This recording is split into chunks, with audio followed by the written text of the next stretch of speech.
Nashik हादरलं, captain Kharat अटकेत, 58 व्हिडिओंचा स्फोट. भविष्य सांगणाऱ्याचा भांडाफोड, अत्याचार प्रकरणात मोठी कारवाई.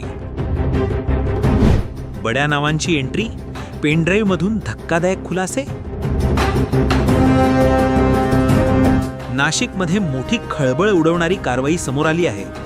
स्वतःला राजकीय भविष्यवेत्ता आणि अंकशास्त्रज्ञ म्हणून सादर करणारा अशोक खरात उर्फ कॅप्टन खरात याला गुन्हे शाखेने मध्यरात्री अटक केली आहे. 35 वर्षीय महिलेवर अत्याचार केल्याच्या आरोपावरून सरकारवाडा पोलीस ठाण्यात त्याच्या विरोधात गुन्हा दाखल करण्यात आला आहे. अटकेनंतर कॅनडा कॉर्नर परिसरातील त्याच्या कार्यालयावर छापा टाकण्यात आला.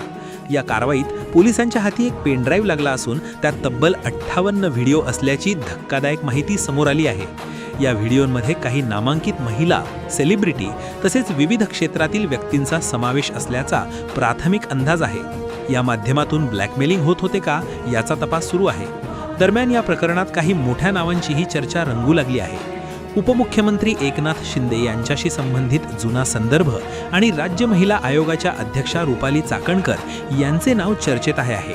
या पार्श्वभूमीवर प्रकरणाला अधिक राजकीय रंग चढताना दिसत आहे. पहाटे ताब्यात घेतलेल्या खरातला आज न्यायालयात हजर केले जाणार असून पोलिसांकडून CCTV फुटेज आणि इतर तांत्रिक पुरावे तपासले जात आहेत. या प्रकरणात पुढे आणखी कोणती मोठी नावे समोर येतात याकडे आता संपूर्ण राज्याचे लक्ष लागले आहे. 24 नाशिक एक्सप्रेस न्यूज, नाशिक.